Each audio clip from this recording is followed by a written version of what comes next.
In this video, I'm going to show you how you can create multiple YouTube accounts using one email. As you can see here, I have these two YouTube channels all linked to one email account, and we can add even a third one. Let me show you how you can exactly do that.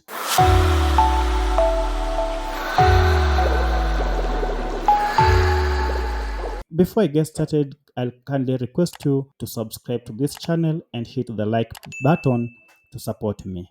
What you want to do is to go to the email account at the top right corner of your YouTube and then click on it.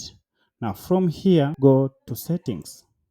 Now from settings, click on account. Now under this, go to a section called your YouTube channel. Now from here, look for an option called add or manage your channels. Go ahead and click on it to open. Now from here, you'll be able to see all the channels that are under your email. To add another channel, click on create a channel. Enter your channel name to create it.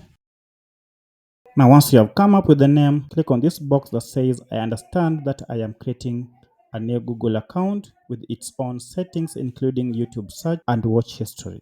From here, click create. And now when you come here, you can see your channel has been created. You have now an extra channel, and when you click on it, you can manage it. You can as well go ahead, you can manage permissions and many other things. You can also decide to delete it. So that's how you create a new channel. Thank you for watching.